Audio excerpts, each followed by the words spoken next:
Kriya-Shakti, la habilidad de crear con la mente.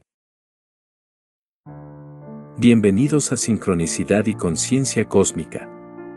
En este video, exploraremos el papel crucial del intelecto en nuestro camino hacia la evolución espiritual y cómo, a través del desarrollo de nuestras capacidades mentales, nos preparamos para comprender y dominar el poder de la Kriya-Shakti, la habilidad de crear con la mente. Analizaremos cómo el intelecto no solo es un requisito esencial para el crecimiento espiritual, sino también una herramienta para colaborar con las fuerzas cósmicas en la creación de nuevas realidades. Acompáñanos en este fascinante viaje hacia la comprensión más profunda de nuestro papel en el universo. Comencemos. Más allá del reino humano. Nuestra meta como seres humanos. ¿Cuál es nuestra meta como seres humanos? En la Biblia se hace frecuentemente referencia al hombre perfecto o a los hombres justos convertidos en perfectos.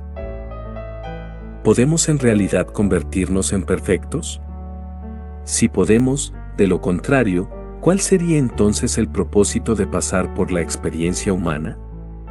Cuando la conciencia estaba ganando experiencia en el reino vegetal, comenzó a hacerlo por medio de las formas más simples, tales como los musgos y los líquenes. Dicha experiencia no comenzó a adquirirse por medio de formas más complejas como los árboles secuoya o los pinos.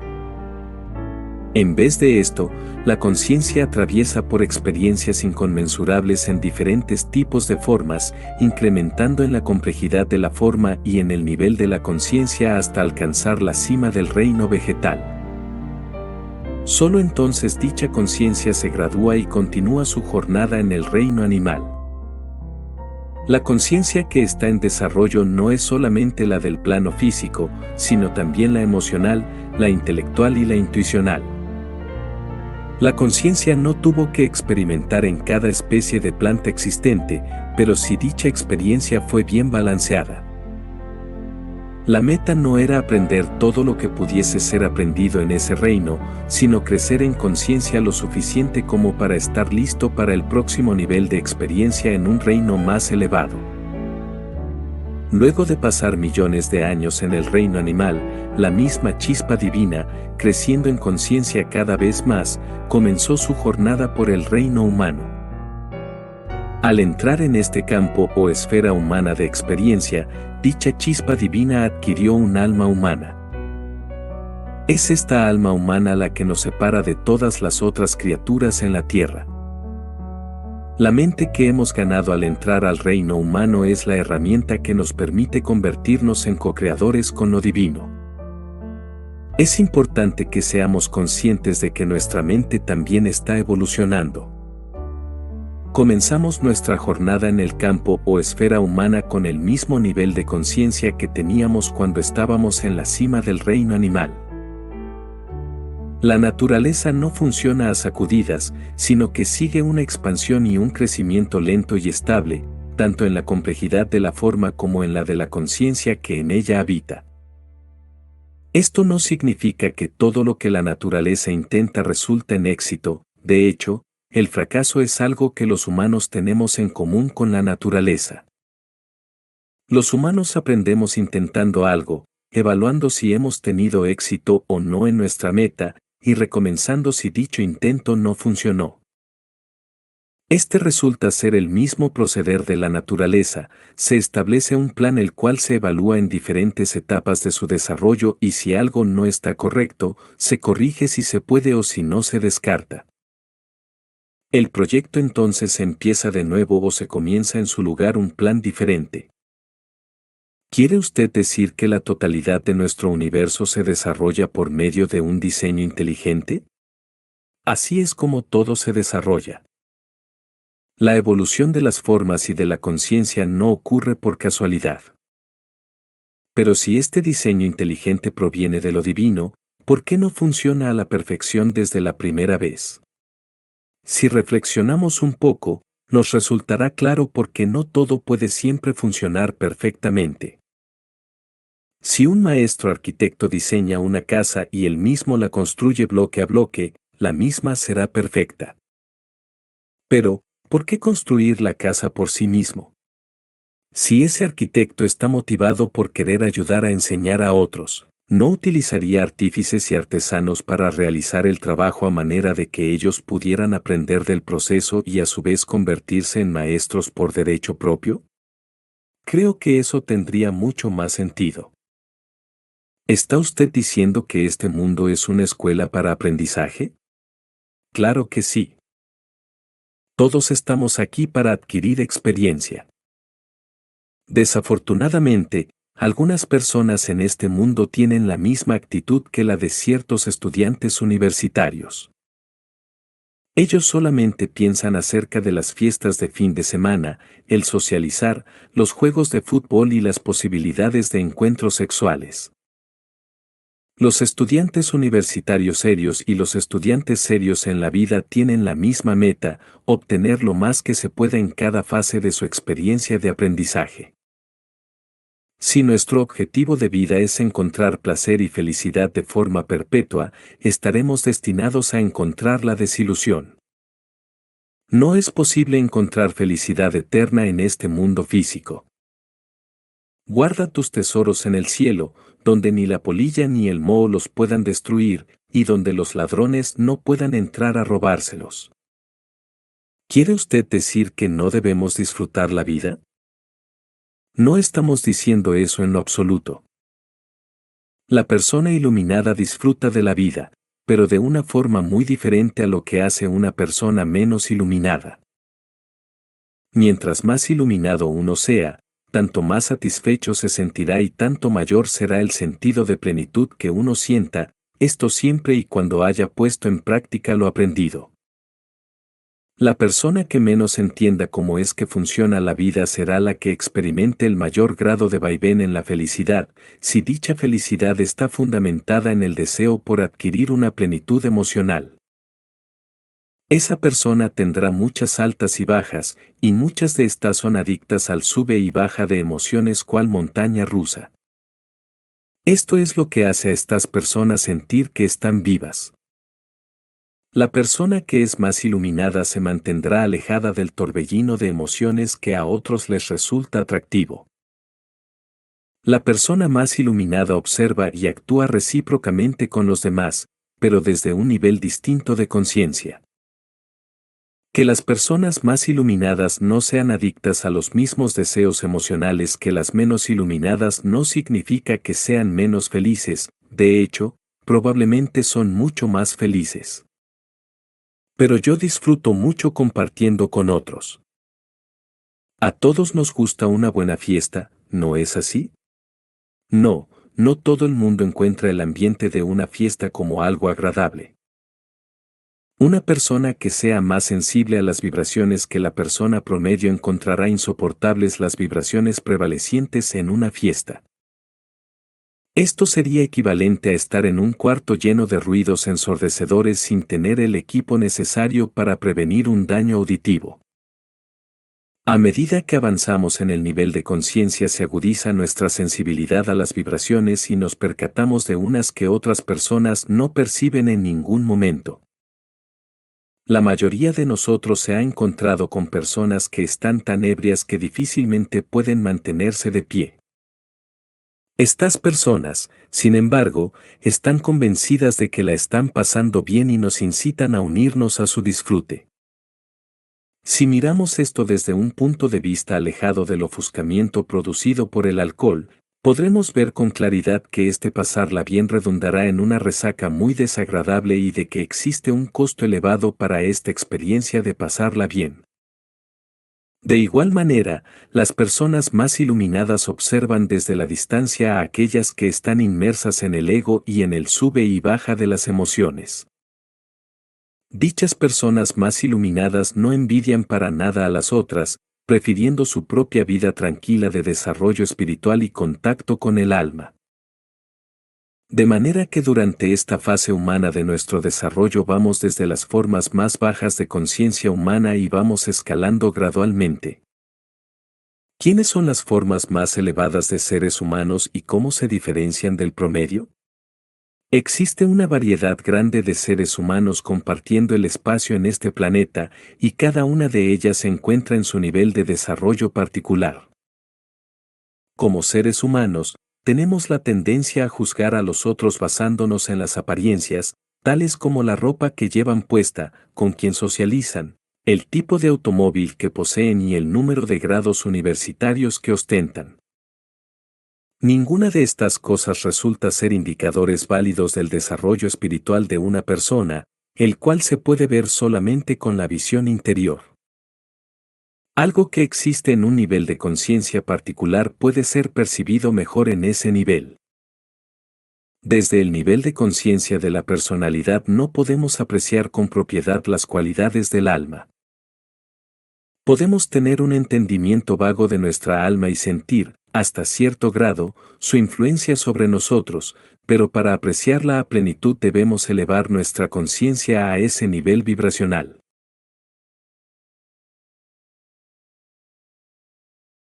Algunos de los seres más avanzados espiritualmente en nuestro planeta ni tan siquiera piensan de sí mismos como que ellos han alcanzado un desarrollo espiritual que se pueda notar. Muchos están sumidos en algo de sumo interés para ellos al punto de que el resto del mundo desvanece y se aleja. Los grandes pensadores y científicos, tales como Einstein y otros, quienes están dedicados completamente a su trabajo y no prestan mucha importancia a las cosas que la mayoría de las personas consideran esenciales en sus vidas, son ejemplos de algunos de los seres humanos más avanzados. Estos seres humanos más avanzados también pudiesen ser grandes artistas, músicos, escritores o constructores. El elemento que todos tienen en común es que su motivación no es la fama ni el dinero, sino el amor hacia su arte o su oficio y un aprecio hacia las maravillas del universo. ¿No incluiría esto también a los muchos místicos y contemplativos, aquellos que viven en un convento o monasterio? Aquellas personas que escogen la vida en reclusión son de entre las más adelantadas de nuestra humanidad, pero ello no es garantía de desarrollo espiritual. Existen muchas razones para entrar a un monasterio o convento. Podría ser una forma de escapar de las responsabilidades y dificultades del mundo externo. También podría ser que dichas personas reconozcan su apego a las cosas materiales y escojan la vida monástica como una manera de superar esta condición. De ser este el caso, la vida en reclusión no adelantaría mucho, toda vez que significaría solamente sustituir el orgullo en las cosas materiales por el orgullo espiritual. De todas formas, sigue siendo el ego en función y sigue siendo indicativo de un ser no iluminado. ¿Y qué de San Francisco de Asís, Santa Teresa de Ávila y otros como ellos? ¿No deberíamos emularlos y adoptar su modo de vivir? Es cierto que en siglos pasados la vida monástica era muy apropiada para el desarrollo espiritual, pero ha llegado el tiempo para que los seres humanos permanezcan en el mundo y a la misma vez se desarrollen espiritualmente, estar en el mundo pero no ser del mundo, tal y como enseñó Jesús. ¿Por qué eso ha cambiado? La humanidad se encuentra en una etapa donde hay muchas personas al borde de tomar un paso gigante en su desarrollo espiritual. El campo para este crecimiento ha cambiado de la reclusión al mundo cotidiano. Podemos tocar la vida de más personas si trabajamos con ellas, si tenemos familias, si criamos hijos en hogares donde los valores espirituales son una experiencia diaria. El tiempo ha llegado para que seamos más activos en nuestro trabajo, no meramente ser contemplativos. No resulta en nada fácil balancear estos dos aspectos de nuestras vidas, pero es aquí donde en la actualidad nos encontramos en nuestro sendero evolutivo. Muchas personas han alcanzado la etapa en el desarrollo humano donde son muy conscientes de las limitaciones que impone el mundo físico. Estas personas están comenzando a mirar hacia algo que les resulte más significativo que los juguetes mágicos que resultan todavía tan atractivos para la mayoría de la gente. La cantidad de estas personas es bastante numerosa, pero existe una carencia de instructores lo suficientemente avanzados para ser ejemplos distinguidos y una inspiración para aquellos que están listos ya para otra cosa. No hay una carencia de predicadores y gurús ni de personas iluminadas levemente, pero encontrar un maestro que sea iluminado genuinamente resulta raro. ¿Qué sucede cuando llegamos al final de nuestra jornada humana? ¿Dejamos de existir? En lo absoluto. Todavía hay muchas etapas en nuestro adelanto espiritual. Una vez un ser humano ha aprendido todo lo que se requiere como humano, se gradúa y avanza hacia un nivel nuevo de trabajo espiritual. Existen varios senderos que se abren ante el ser humano que ha alcanzado su meta en la humanidad. ¿Nos puede usted decir cuáles son estos senderos? Mencionaremos dos de ellos. Una opción es transferirse al reino angélico para convertirse en un deva o el que resplandece. Otra opción es servir como instructor de la humanidad, mantenerse en el planeta Tierra en forma humana y ayudar a la evolución espiritual del mundo. Esto conlleva un sacrificio tremendo por parte de los que escojan este sendero, ya que significa que deben mantenerse en un ambiente que resulta ser muy diferente al de su propio nivel vibracional. ¿Significa eso que estos seres avanzados están entre nosotros viviendo en el mundo? Por lo general no. Las vibraciones en el mundo, y principalmente en nuestras grandes ciudades, son tales que estos seres tendrían que gastar demasiada energía para balancear esta condición energética que es inferior de forma distinguible a la prevaleciente en ellos. En su lugar, estos seres viven en áreas remotas, alejados de la civilización y desde donde pueden trabajar tranquila y calladamente. La mayor parte del trabajo de estos seres se efectúa durante un estado de meditación. Me encantaría poder conocer y hablar con uno de estos seres. ¿Cómo podría lograrlo? No podría, a menos que uno mismo sea un ser espiritual altamente avanzado. Estos seres son las personas más ocupadas en el mundo. Aun cuando sus cuerpos estén durmiendo, ellos están trabajando en niveles de conciencia más elevados. Para ellos, no existe tal cosa como vacaciones. ¿Cómo pueden ellos tener cuerpos físicos si ya se han graduado del reino humano? No todos ellos escogen tener un cuerpo físico, pero algunos sí lo hacen. En estos casos, el cuerpo humano utilizado es el mejor que esté disponible para ellos. Sin embargo, sus cuerpos físicos son muy diferentes a los nuestros. Para empezar, estos cuerpos no sufren enfermedades como nosotros. Sus cuerpos son tan perfectos como pueden ser. Estos seres conocen más sobre sus cuerpos y cómo cuidarlos que cualquiera de nosotros. Pero, ¿no son ellos humanos también si poseen un cuerpo humano? No es la posesión de un cuerpo humano lo que hace a uno ser humano. Para ser humano significa que uno ha adquirido un nivel de conciencia específico. Cuando uno muere, uno pierde su cuerpo físico, pero ¿significa esto que uno deja de ser humano? Veo lo que usted quiere decir. Es el nivel de conciencia lo que nos hace humanos. De modo que, ¿qué son estos seres avanzados si no son humanos? Los adeptos. A estos seres avanzados se les refiere como el quinto reino en la naturaleza, como adeptos o como matmas. Matma es un término en sánscrito que significa gran alma o gran espíritu. La ciencia reconoce solamente tres reinos en la naturaleza: el mineral, el vegetal y el animal. A nosotros los humanos, los científicos nos consideran como animales debido al cuerpo físico que ocupamos.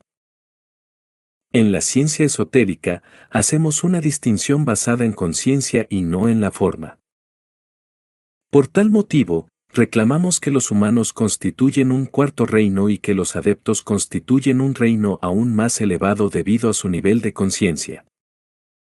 He escuchado acerca de los maestros ascendidos y de mensajes, provenientes de ellos, que son canalizados por personas. ¿Son maestros ascendidos los seres que envían estos mensajes? Existen muchas personas en el mundo que están convencidas de que reciben mensajes de los arcángeles, maestros ascendidos y de miembros con alto rango en la jerarquía espiritual. En la mayoría de los casos, aun si la persona es sincera, se está engañando a sí misma y a los demás. Existen entidades en el campo o esfera astral emocional a las cuales les encanta hacerse pasar por personas altamente conocidas. Esto no es difícil de lograr.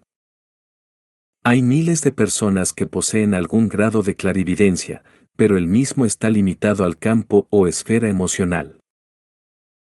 Estas entidades apelan al ego de estos clarividentes, diciéndoles que ellos han sido escogidos de forma especial para comunicar al mundo mensajes importantes.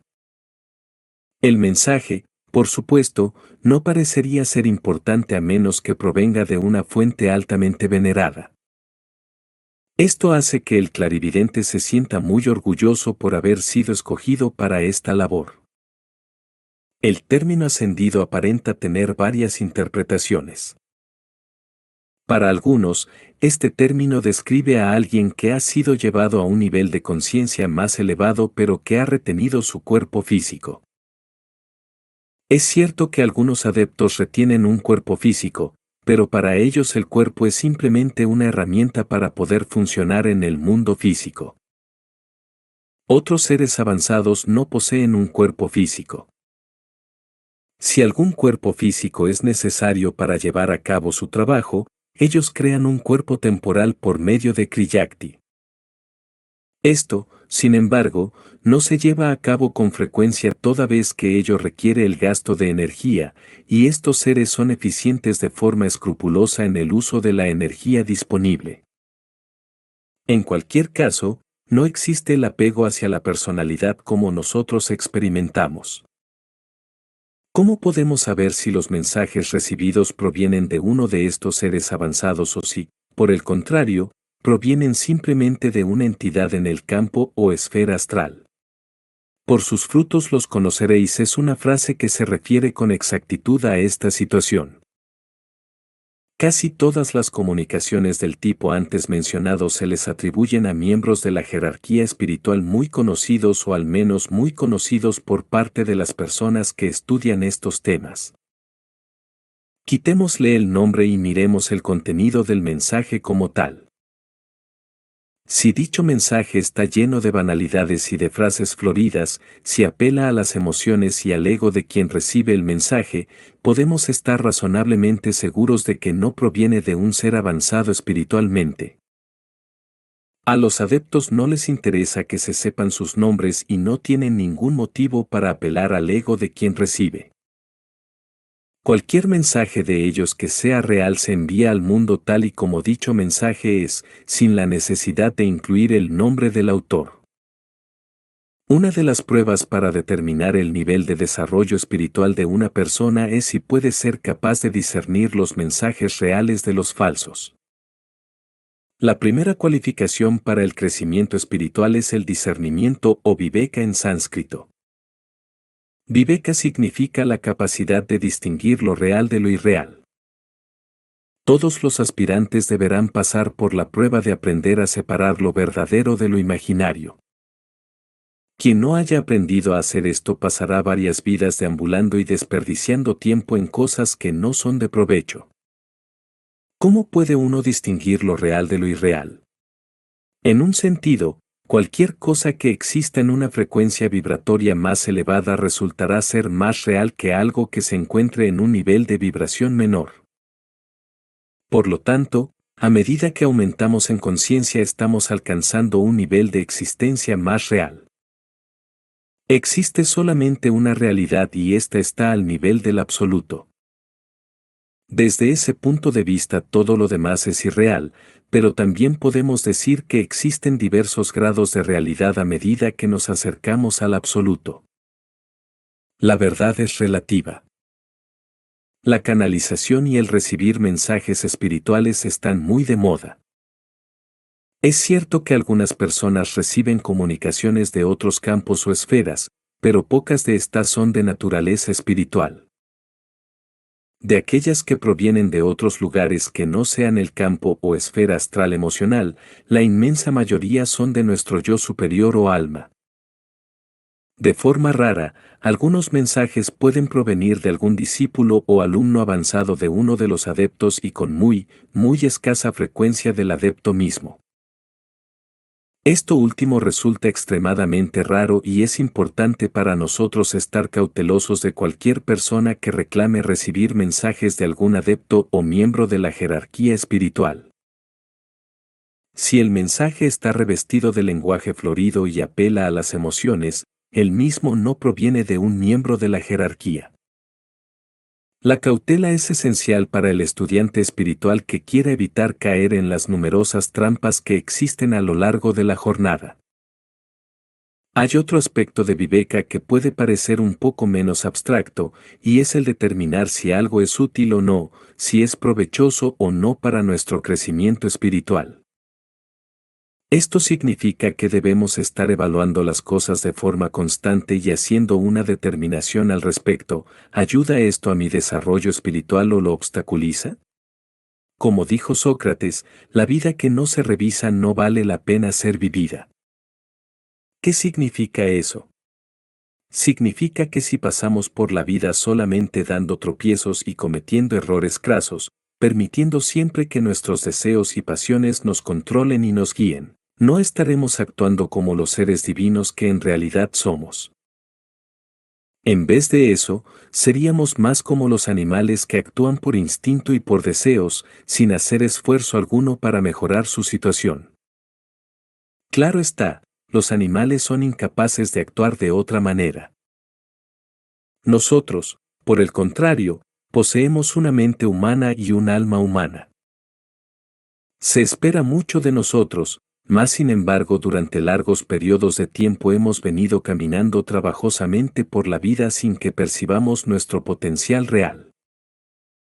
En algún punto, sin embargo, comenzamos a tener un leve indicio de lo que son nuestras posibilidades espirituales. Al principio es como si estuviésemos mirando con poca claridad a través de un cristal, pero si perseveramos en nuestro esfuerzo, el mismo es recompensado pudiendo ver con más claridad cada vez. Esto solamente puede suceder cuando comenzamos a tomar control de nuestras vidas, cuando dejamos de pensar que la vida es injusta y que no podemos hacer nada para cambiar nuestro destino. Si deseamos acelerar nuestro crecimiento espiritual, debemos examinar todo acerca de nuestras vidas, nuestras motivaciones, nuestros deseos, nuestros pensamientos y emociones. Solamente haciendo esto es que estaremos aceptando la responsabilidad por nuestras vidas y nuestro crecimiento espiritual futuro. Conozco a muchas personas que son egocéntricas e introspectivas, pero no muestran mucho crecimiento espiritual. Este no es el tipo de autoexamen a que nos referimos. El universo de muchas personas es sumamente pequeño, más o menos del tamaño de un casco de motocicleta. Todo con lo que se topan, toda persona con la que se encuentran, todo acontecimiento en sus vidas se reduce a una sola idea: ¿cómo eso me afecta a mí? ¿Qué puedo yo sacar de esto? ¿Qué hay aquí para mí? El tipo de introspección a la que nos referimos es más bien: ¿estoy siendo yo la mejor persona posible? ¿Son mis motivaciones puras y desinteresadas? ¿Qué puedo hacer para que el mundo sea un mejor lugar? El discipulado en la nueva era. ¿Es posible convertirse en estudiante de uno de los adeptos de los que usted hablaba? Si nos referimos a un estudiante que está en comunicación frecuente con un maestro y a una situación donde el maestro observa y examina al estudiante, corrigiéndolo y brindando sugerencias, entonces la contestación es no. Los adeptos no tienen tiempo para eso y cualquier persona que piense lo contrario está viviendo una ilusión. Pensé que usted dijo que el propósito de los adeptos era ayudar en el crecimiento espiritual de la humanidad. Yo estoy tratando de trabajar en mi propio crecimiento espiritual. ¿Por qué no han ellos de ayudarme? Los adeptos se ayudan cuando el motivo es puro, cuando es para beneficio de toda la humanidad y no por un deseo personal para el crecimiento espiritual. Cuando esa ayuda llega, la misma es en extremo sutil. No existen arbustos ardiendo ni mensajes fervorosos para ser comunicados al mundo con mucha fanfarria. La ayuda es en forma de una voz calmada y pequeña, la voz del silencio. ¿Pero no es esa voz calmada y pequeña la voz de mi propia alma? Puede serlo. Si recibimos un mensaje de un adepto o de uno de sus discípulos, el mismo es transmitido a nuestra alma. Si nosotros, como una personalidad, podemos recibir dicho mensaje, dependerá de cuán conectados estemos con nuestra alma. De modo que los adeptos sí tienen discípulos. Ninguno de los discípulos es instruido de forma directa por los adeptos como si fuera un adiestramiento en el lugar de empleo, al menos ya no más. En el pasado distante eso era posible, pero en el mundo de hoy ya no es factible. El discípulo debe instruirse y adiestrarse por sí mismo. Si estamos esperanzados en que alguien nos instruya a lo largo de todo el camino, no tendremos suerte. En un futuro no muy lejano, la instrucción constante será una posibilidad, pues habrá escuelas similares a las escuelas herméticas de antaño. Desafortunadamente, ahora mismo esta no es la realidad. Si uno está motivado de forma sincera a ayudar en la evolución espiritual de la humanidad, la meta debe ser la de convertirse en un adepto. No estoy seguro de querer convertirme en un adepto. ¿Por qué no? Porque eso implica que no volveré a estar involucrado en el mundo cotidiano. No estoy seguro de estar preparado para eso. Eso indica que no estamos preparados para sacrificar todo lo que sea necesario. No existe razón para querer ser un discípulo si nuestra última meta no es recorrer la totalidad del camino. De hecho, una vez comenzamos a lograr algún tipo de progreso real en esa dirección, la puerta se cierra y ya no podemos dar marcha atrás. ¿Por qué en la actualidad no existen las escuelas de enseñanza espiritual continua? La razón es muy sencilla. En la actualidad existen millones de estudiantes en potencia y solamente un puñado de personas que han alcanzado la etapa de poder enseñar a otros en una condición formal. A los estudiantes en potencia se les dan algunas ideas y sugerencias tras bastidores, y luego se les observa para determinar si han respondido o no a ellas. La automotivación, la disciplina y la fuerza de voluntad son todos de importancia vital en este proceso. Cualquiera que se siente a esperar a que venga alguien a tomarlo de la mano y conducirlo por el camino, continuará haciendo solamente eso, sentarse a esperar. Mientras tanto, esa persona estará propensa a ser cautivada por las ilusiones y el encanto del campo o esfera astral, recibiendo mensajes por parte de entidades que se hacen pasar por seres altamente espirituales. Esto representa un retroceso drástico para el progreso espiritual de esta persona y demuestra que es el ego personal quien todavía está controlando. Si existen millones de personas listas para recibir instrucción y adiestramiento, ¿por qué entonces no sería mejor dedicar el tiempo instruyendo al menos a algunas de ellas para que a su vez puedan ayudar a otras? Eso es precisamente lo que está sucediendo. Pero en vez de estar siendo instruidos por alguien que los toma de la mano y los alimenta como a niños pequeños, estas personas deben instruirse por sí mismas en el desarrollo de su intuición y de su visión. Solamente aquellos que poseen los recursos para echarse a sí mismos hacia adelante sin requerir más que una pequeña cantidad de ayuda serán las personas cualificadas en este momento para ser la vanguardia del movimiento. La jerarquía está buscando generales y oficiales ejecutivos principales, no soldados de a pie, oficinistas ni secretarias. Muchos serán los llamados y pocos los escogidos. ¿Cómo puedo yo convertirme en uno de esos generales u oficiales ejecutivos principales? ¿Cuál es nuestra motivación? ¿Es el ser reconocido como una figura de poder dentro del movimiento espiritual? Si es así, mejor es que nos olvidemos de esto, ya que la motivación no es pura y nos llevará solamente al dolor y la desilusión. ¿Es nuestra motivación 100% altruista, como sería el ayudar a una humanidad en lucha en su búsqueda hacia el crecimiento espiritual? ¿Estamos seguros de que no existe ni tan siquiera un pequeño rastro de ego o de deseo para el engrandecimiento personal? Si existe aunque sea una pequeña cantidad de ego en nuestro deseo, fracasaremos. Debemos trabajar primero en el desarrollo de nuestro carácter antes de desear otra cosa, y lo demás caerá en su sitio.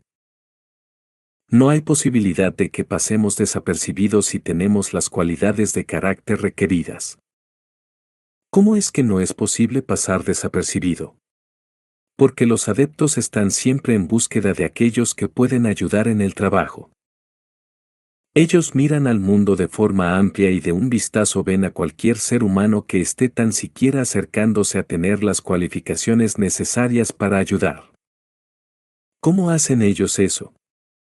¿Nos hemos encontrado alguna vez con una persona que posee algo muy especial en ella? Es como si tuviesen una luz brillante que resplandece a través de ellas y toca a todas las personas con las que se ponen en contacto, una luz inspiradora que brinda un sentido de serenidad y paz. Sí, he conocido algunas personas así. Eso es exactamente lo que los adeptos ven, exceptuando que su visión es muy superior a la nuestra y de que no hay forma de que ellos pasen por alto a ninguna persona. Existe un refrán en el este que reza: cuando el alumno está listo, el maestro aparece. La verdad es que el maestro es consciente de la existencia del aspirante que esté logrando progreso mucho antes de que el alumno sea consciente de la presencia del maestro. En el momento en que el alumno esté listo para la próxima etapa en el avance espiritual, automáticamente se abren las oportunidades para ello. No se requiere de nada en especial para lograr que se abran estas puertas, excepto el saber reconocer cuando esto suceda y aprovechar esa oportunidad. Fallar en reconocer y en tomar acción al respecto significa haber desperdiciado una oportunidad. Digamos que yo estoy dispuesto a iniciar el proceso de convertirme en uno de estos seres más avanzados. ¿Cómo comenzaría a hacerlo? A veces se dice, medio en broma, que el primer requisito es tener un buen sentido del humor. Aunque no sea un requisito en la realidad, de seguro ayuda. Si nos tomamos a nosotros mismos con demasiada seriedad, si siempre vemos las dificultades en la vida o si casi nunca nos reímos, ciertamente tendremos una tarea difícil ante nosotros. Por otro lado, si podemos reírnos de nuestros puntos débiles, no reaccionar ante las críticas de los demás y aligerar introduciendo algún humor en lo que de lo contrario sería una situación difícil, lograremos una actitud que hará más llevadero un camino de por sí muy difícil. Hay 3 requisitos primarios antes de intentar tan siquiera comenzar esta jornada llena de peligros. Estos se mencionan en la cita que aparece al comienzo de este libro: valor indómito, pureza sin mancha y fuerte intelecto. Valor indómito. Este sendero no es para los de corazón débil. Tomarlo requiere un valor muy por encima del que posee la persona promedio. Si uno tiene miedo a la oscuridad, a estar solo, a las alturas, a los espacios encerrados o tiene algún otro miedo o fobia, uno no posee valor indómito. Examinemos nuestras propias vidas y determinemos si hay o no temores los cuales seamos incapaces de superar con algún esfuerzo, y entonces trabajemos para erradicarlos. Si nos echamos atrás en esta tarea, entonces no estamos listos todavía. ¿Por qué ha de ser esto un requisito? De seguro que vivir una vida espiritual no resulta ser peligroso en términos físicos.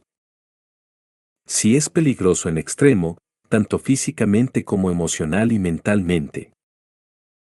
Aquellos que ignoran las cualificaciones requeridas y continúan hacia adelante sin poseerlas, se exponen a tener unos resultados desastrosos que incluyen desbalance emocional y mental e inclusive la muerte. No es nuestra función el asustar, pero los riesgos son grandes y es elevado el número de aspirantes que fracasan, retrasando así su desarrollo espiritual en vez de acelerarlo.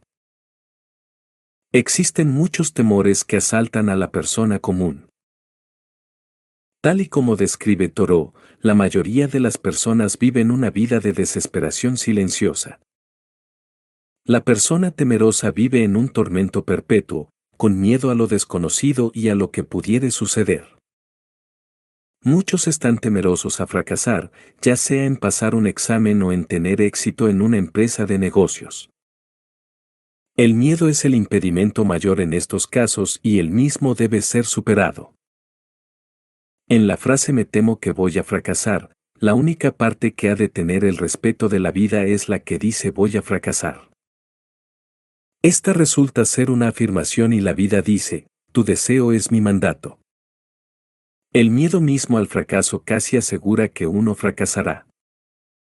No existe razón alguna para fracasar en lo que se emprenda si uno ha hecho su tarea. Si uno conoce lo que se requiere para el éxito, si ha realizado todo el trabajo de preparación y si ha hecho lo que le corresponde, entonces uno tendrá éxito.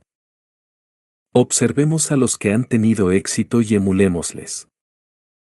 Siguiendo los mismos métodos nosotros también tendremos éxito, no importa si lo que pretendemos lograr es una meta de negocios o una espiritual. No existen atajos.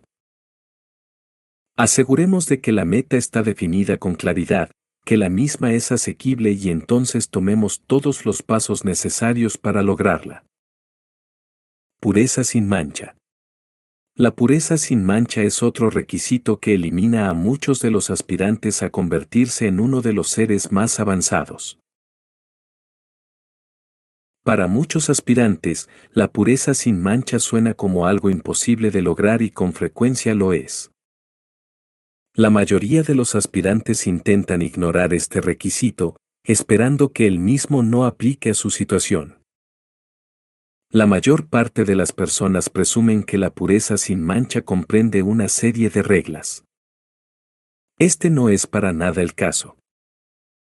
La pureza sin mancha no es que uno actúe o no de cierta manera.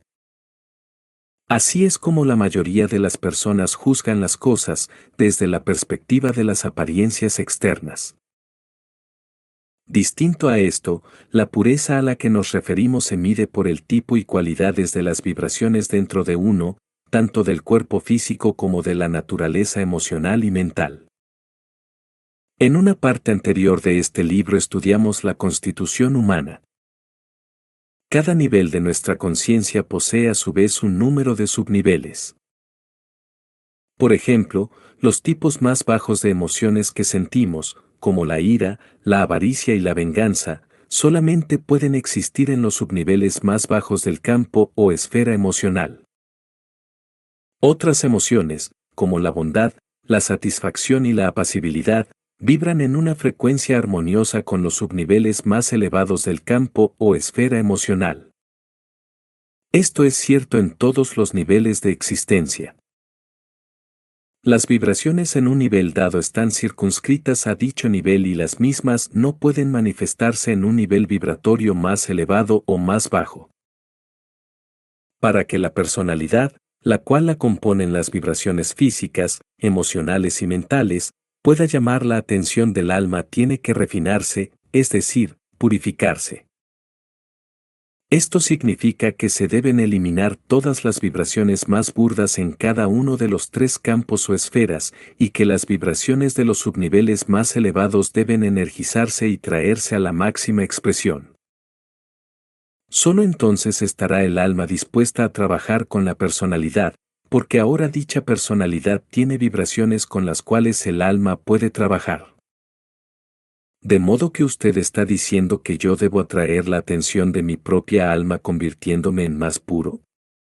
¿Por qué mi alma no estaría ya interesada en mi bienestar? El alma sí está interesada en nuestro bienestar espiritual. No hay nada en la composición del alma que le permita estar interesada en los juegos de fútbol que disfrutamos ver, en los periódicos sensacionalistas que nos gusta leer o en las películas que tanto nos cautivan. Ni siquiera los juegos de video o navegar por el Internet tienen la más mínima atracción para nuestra alma. En vez de esperar a que el alma descienda a nuestro nivel, debemos elevar nuestra conciencia al nivel del alma. Es entonces cuando podremos funcionar desde el nivel del alma en vez del de la personalidad. Eso suena como muy aburrido. Solamente es aburrido porque tenemos muy poca o ninguna experiencia operando en ese nivel. Pero de seguro que el alma tiene experiencia operando en su propio nivel. La única razón para la existencia del alma es para que sirva de puente entre el ser humano animal y el ser humano espiritual. Es la parte espiritual de nuestro ser la que envía el llamado y entonces espera a ver si hay una respuesta. Si no la hay, nuestra parte espiritual sabe que no estamos listos para la jornada de retorno. Por el contrario, si somos uno de los que han alcanzado el punto en la experiencia de vida donde estamos listos para tomar un paso gigante hacia el frente, responderemos al llamado. Una vez hayamos respondido al llamado, nosotros, la personalidad, a lo largo de varias encarnaciones vamos trabajando para adquirir las cualificaciones necesarias a manera de elevar nuestras vibraciones para armonizarlas con las de nuestra alma. Por lo general existe una encarnación en donde ocurre una lucha tremenda. El alma continúa haciendo su llamado de vez en cuando, pero la personalidad está renuente a responder debido a sus apegos al mundo material y a los deseos del ego. Se lleva a cabo una lucha fuerte para determinar si quien está al mando es el alma o el ego, el cual existe primordialmente en el campo o esfera de los deseos emocionales. Quien gane en esta lucha determinará el futuro de nuestro progreso espiritual. Se determinará si nos graduamos del reino humano en un periodo de tiempo relativamente corto o si, por el contrario, nos graduaremos con el resto de la clase en un futuro lejano. Esta pugna entre el alma y la personalidad es el tema de la historia en el Bhagavad Gita. La historia ocurre en un campo de batalla entre dos ejércitos en oposición, los cuales resultan ser ramas distintas de la misma familia. Fuerte intelecto. Usted mencionó al fuerte intelecto como siendo un requisito para el adelanto espiritual. Debo admitir que nunca había considerado eso como un factor de primer orden. Y sí lo es. La sobrevivencia del más apto ciertamente es importante en el caso de las plantas y los animales, pero para cuando llegamos al nivel de los animales más avanzados, y sobre todo en el caso de los seres humanos, el intelecto se convierte en un factor de mayor importancia. Mientras más adelantados nos convertimos, más valoramos la inteligencia. No podemos esperar poder descifrar cómo es que funciona la vida sin tener un alto grado de inteligencia. Me temo que eso no caerá bien entre las personas que esperan lograr progreso porque han seguido todas las reglas. Las reacciones de tales personas no cambian los hechos. Cuando por primera vez nos convertimos en humanos, nuestro intelecto prácticamente no existía. A lo largo de extensos periodos de tiempo, el intelecto se ha venido desarrollando hasta lo que es en la actualidad, pero aún nuestros intelectuales más adelantados aparecerán como primitivos si los comparamos con el intelecto humano que se desarrollará en los milenios por venir. Por el mero hecho de que alguien sea una buena persona o de que siga todas las reglas, no significa que dicha persona se encuentre en una posición de convertirse en un líder en asuntos espirituales. De hecho, a veces es la persona mala quien resulta ser un mejor candidato. ¿Por qué dice usted eso? Hay un pasaje en el Apocalipsis que es malentendido con frecuencia. Conozco tus hazañas. No eres ni frío ni caliente. Quisiera que fueses frío o caliente. Pero porque solamente eres tibio, y ni frío ni caliente, te escupiré fuera de mi boca. La persona muy inteligente pero egoísta es en potencia más útil por mucho a la jerarquía espiritual que la persona buena que sigue todas las reglas con la esperanza de que alcanzará una posición privilegiada en el más allá. En este último caso el egoísmo está ahí todavía, la diferencia es que es un egoísmo espiritual en vez de material. La persona que utiliza su intelecto con propósitos viles puede a veces cambiar de objetivo casi de la noche a la mañana y redirigir su energía hacia ayudar a otros en vez de a sí mismo. No estamos hablando de personas sagaces que son astutas y manipuladoras, sino de aquellas que son en verdad inteligentes, las que pueden descifrar las cosas como pocos pueden hacerlo. Si las motivaciones de tales personas se convierten en unas puras, estas personas son entonces extremadamente valiosas. La persona menos inteligente es mucho menos útil, no importa cuán puras sean sus motivaciones. ¿Qué sucede si yo no soy una persona que posea un gran intelecto? ¿Cómo puedo desarrollarlo? No podemos esperar desarrollar un gran intelecto de la noche a la mañana. Ya poseemos algún nivel de inteligencia. Mantengamos una presión constante hacia su expansión. Esto, al igual que todas las metas espirituales, es un esfuerzo a largo plazo que tiene un periodo de duración de varias encarnaciones, no meramente varios años. ¿Debo leer más libros, obtener un grado universitario o qué? No existe una solución que funcione para todo el mundo.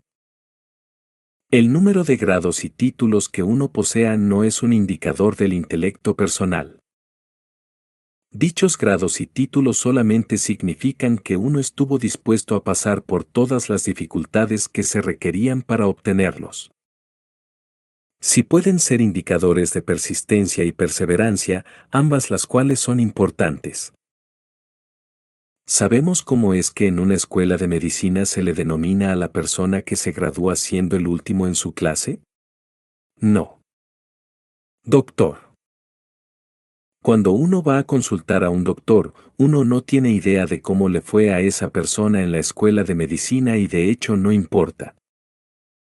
Esa persona fue lo suficientemente persistente como para aprobar los exámenes y ganarse el título de doctor, pero lo que en realidad importa es lo que esa persona aprendió luego de concluidos sus estudios en la escuela de medicina. Hay una razón para decir que alguien practica el derecho o practica la medicina. Este es un proceso de aprendizaje y de afinar el intelecto que nunca termina. El mejor doctor no es el que se graduó primero en su clase, sino aquel que es intuitivo y capaz de interpretar indicios sutiles que otros pasan por alto. Existe un método de adquirir conocimiento que es aún más adelantado que el proceso intelectual que conocemos. A dicho método uno de los adeptos se refirió en una carta escrita en 1881, créanme, llega un momento en la vida de un adepto cuando las dificultades por las cuales ha pasado son recompensadas 1000 veces.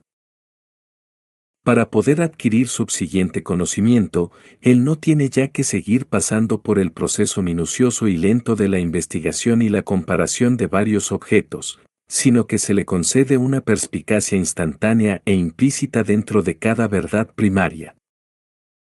El adepto ve y siente y vive en la fuente misma de todas las verdades fundamentales. Las buenas noticias son que no tenemos que leer y comprender cada libro que jamás haya sido escrito. Sin embargo, lo que sí no podemos evitar es desarrollar un gran intelecto. Sin él no podemos estar en una posición como para adquirir la habilidad que mencionamos anteriormente. Debemos ser capaces de probarnos a nosotros mismos la verdad de todo lo que aprendemos. Nada puede ser aceptado por fe excepto de forma temporal. El estudiante que quiera convertirse en químico no meramente toma varias clases de química y entonces se llama a sí mismo un químico. Tiene que pasar largas horas en el laboratorio reproduciendo los mismos experimentos que han sido hechos anteriormente millones de veces. Solamente luego de haber aprendido todo lo que los otros han aprendido es que dicho estudiante estará en posición de comenzar a añadir más información al abasto de conocimiento universal acerca de la química. El científico espiritual hace exactamente la misma cosa. Primero tiene que aprender y poner en práctica todo lo que pueda acerca de los asuntos sobre los cuales otros han escrito. No obstante, el trabajo del científico espiritual es mucho más difícil que el del científico físico. No existen universidades legítimas que ofrezcan grados en ciencia espiritual. Hay algunas que declaran que sí lo hacen, pero las mismas por lo general apelan al ego y tienen poco de algún valor real que ofrecer. El científico espiritual tiene que evaluar y clasificar miles de páginas de enseñanzas y revelaciones y determinar si las mismas son útiles o meramente una pérdida de tiempo. El estudiante que no ha desarrollado un grado elevado de discernimiento puede pasar varias vidas en búsqueda de estudios espirituales que, al final de cuentas, no producen ninguna ganancia en sabiduría. Resulta mucho más sabio dedicar nuestro tiempo desarrollando el discernimiento en vez de perseguir cualquier teoría nueva que sea popular en el momento en que se vive. ¿Cómo puedo desarrollar ese método de aprendizaje instantáneo al cual se refería el adepto? Uno no puede simplemente decidir que quiere hacerlo y entonces lograr que suceda. Algunas personas han experimentado una especie de avance de este método cuando, durante la meditación o la contemplación, de momento se hacen comprensibles conceptos que habían estado confusos previamente. Esto no significa que necesariamente uno pueda explicar dichos conceptos en palabras a otras personas, pero sin embargo estos conceptos se integran en lo que sería nuestra propia habilidad de entender la vida y eventualmente esto saldrá a relucir cada vez más en nuestro trabajo. Mientras más uno avanza en su comprensión acerca de la vida, menor es el número de personas capaces de compartir lo que uno entiende y más difícil se hace explicar las cosas a aquellos que no comparten ese entendimiento. Resulta en una falacia pensar que cualquier concepto pueda ser expresado en palabras. En verdad uno puede solamente compartir su entendimiento con personas que se encuentren en un nivel de conciencia igual o superior al que uno ha alcanzado, y la mayor parte de la comunicación se lleva a cabo telepáticamente y no en la forma de palabras habladas o escritas. Muchas de las personas con inteligencia elevada se resisten a creer que alguien pueda de alguna forma entender cosas que no son capaces de comprender. A pesar de que un gran intelecto es requisito para el crecimiento espiritual, eso de por sí no es suficiente, el mismo debe ser acompañado de una pureza inmaculada y de un valor indómito. A lo que el adepto se refería solamente ocurre en algún grado significativo a aquellos que se encuentran en un nivel muy avanzado. Sin embargo, es bueno saber que para lograr este nivel avanzado no tenemos que convertirnos en expertos en cada campo de estudio en el mundo. ¿Cuánto es exactamente lo que debemos saber? Veo que es importante poseer intelecto y conocer ciertas cosas, pero no sé hasta dónde llega esto. Debemos tener algún conocimiento acerca de muchos temas diferentes, como ocurría con el consabido hombre renacentista. Al mismo tiempo, debemos convertirnos en una autoridad en alguna cosa, sea el arte, la psicología, la física, la música, la medicina, la arqueología, la historia o cualquier otra de las innumerables materias que son de importancia para la evolución humana. Debemos tener algo que ofrecer que no sea meramente entusiasmo. Lo más importante de todo es el desarrollo del carácter. Al mismo tiempo, debemos trabajar para desarrollar nuestro intelecto. Puede ser útil tomar algún curso universitario, sin consideración a la edad que tengamos, solamente para mantener sobre nosotros la presión de aprender más. En vez de mirar la televisión o entretenernos con juegos de video, aprendamos un idioma extranjero o tomemos una clase de arte, cualquier cosa que extienda nuestro intelecto y expanda nuestro conocimiento. Nuestra educación nunca cesa. Un logo solar sigue aprendiendo todavía, de modo que estemos claros sobre el hecho de que nunca lo sabremos todo. Lo que sí es importante es tener la actitud correcta hacia el aprendizaje. Aprendamos algo nuevo cada día, no cosas triviales que sean inútiles, sino cosas que nos hagan mejores personas y que nos ayuden a convertirnos en instrumentos para elevar la conciencia del mundo en que vivimos. Aquellas personas que se esfuerzan por expandir su intelecto temprano en su vida, con frecuencia bajo presión de sus padres, a menudo luego disminuyen este esfuerzo cuando se remueve la presión y solamente aprenden lo mínimo como para arreglárselas en el mundo cotidiano. Esta es la persona que siempre está luchando y haciendo grandes esfuerzos por todo en la vida, con frecuencia es infeliz y está convencida de que la vida es injusta. Esta persona pasa muchas horas viendo la televisión y contando cuentos a sus amigos y colegas, pero dedica casi ningún tiempo ni esfuerzo a mejorar su intelecto. La persona que siempre está alerta ante la posibilidad de aprender algo nuevo es como el niño entusiasmado que va a la escuela cada día sabiendo que aprenderá algo asombroso. Sin embargo, seamos cautelosos sobre dónde invertimos nuestra energía. Invirtamos nuestro tiempo y esfuerzo en aprender cosas que nos ayuden a entender cómo es que funciona la vida. Seamos el líder entre nuestras amistades y familiares en cuanto a ser el experto sobre los asuntos de la vida. Nos podemos convertir en la persona a quien se recurre cuando los otros se topen con situaciones difíciles, y no en la persona a la que se recurre cuando lo que se quiera sea una buena carcajada o una alzada de ego. En algún momento, los humanos debemos convertirnos en el factor inteligente dentro de lo que podemos denominar como diseño inteligente. La aseveración del Génesis referente a que a Adán se le otorgó el dominio sobre todas las cosas vivientes es una traducción deficiente del concepto original. Es más preciso decir que a los humanos se les ha otorgado la administración sobre nuestro planeta, incluyendo a todas las formas de vida que en él habitan. Esto resulta en una responsabilidad y en una oportunidad que hemos heredado para que crezcamos, y no en una licencia divina para el pillaje, la explotación y para tomar ventaja de nuestra posición. Hasta el momento, hemos realizado una labor mediocre como administradores de nuestro planeta. El planeta ha sufrido en definitiva bajo nuestra tutela, en especial durante los pasados 500 años conforme nos hemos convertido en más astutos y habilidosos. Seamos la generación que despierte y tenga la voluntad de cambiar esta situación. Esto solamente puede suceder bajo el liderato de personas iluminadas. Algunos científicos han progresado en el uso de su intelecto para influir sobre la naturaleza. Los horticultores crean híbridos nuevos de plantas que tienen propiedades muy específicas, por lo general para hacerlas más mercadeables o para aumentar el rendimiento de la cosecha. A veces ocurren efectos secundarios que no fueron previstos, en ocasiones con resultados desastrosos.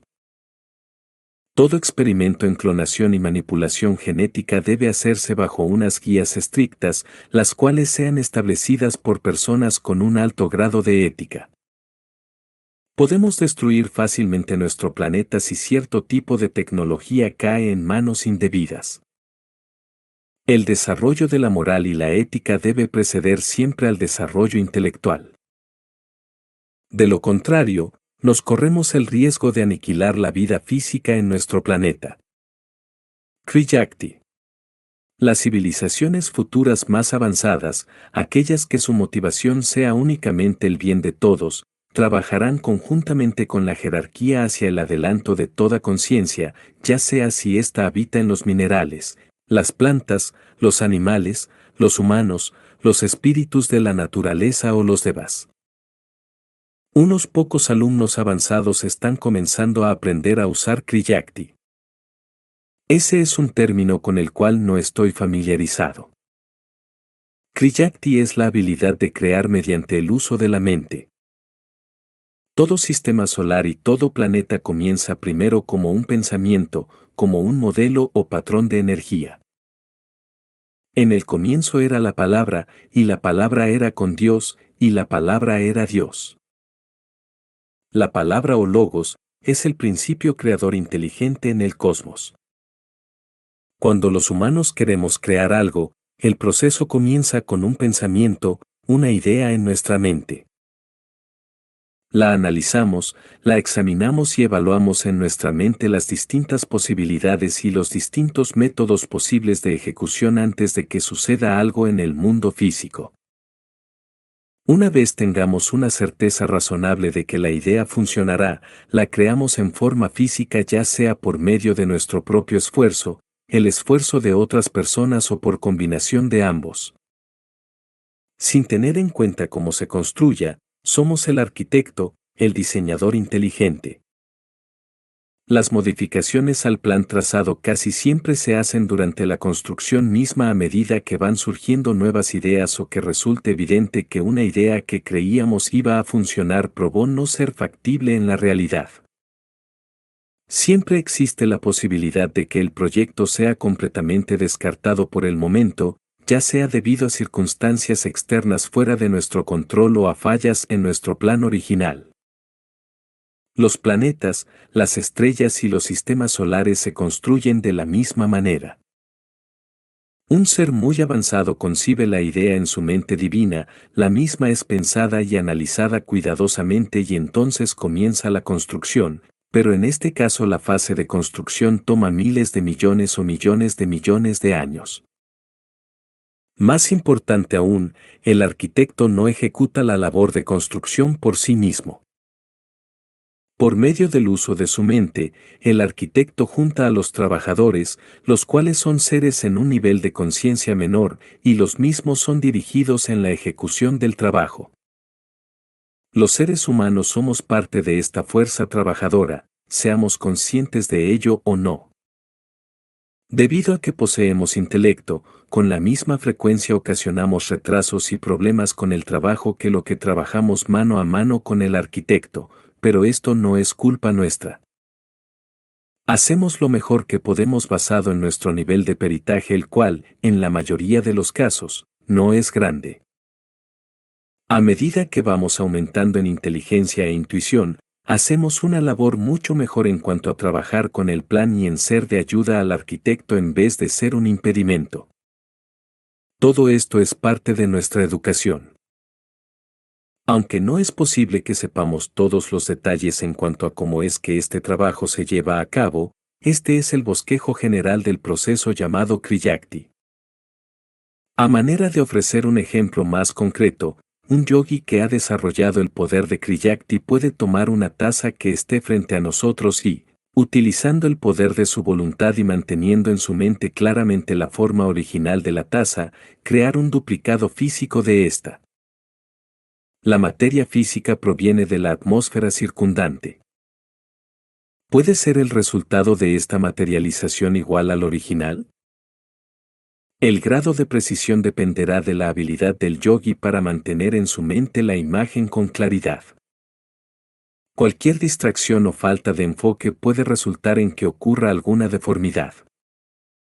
¿Por qué no he escuchado acerca de esto antes y por qué esto no es de conocimiento común? El gasto de energía en este proceso es enorme y por mucho excede el valor del producto. Los científicos tienen la capacidad de transformar elementos comunes en oro, pero el costo de producir una onza de oro en el laboratorio excede por mucho el costo de extraerlo mediante la minería. Más importante aún, la ética de los miembros de la jerarquía les prohíbe usar sus habilidades para entretener y excitar, y como el conocimiento en manos indebidas puede llevar al desastre, ellos son lo suficientemente sabios como para utilizar Kriyakti cuando su propio trabajo así lo requiera y a enseñar a otros esta habilidad solamente cuando no exista la posibilidad de que dicha habilidad sea mal utilizada. La meta educacional de todo ser humano es convertirse en un futuro logos, un creador divino de sistemas solares. Vemos entonces ahora por qué un fuerte intelecto es uno de los primeros requisitos hacia convertirnos en un miembro de nuestra propia jerarquía espiritual. Sí lo veo.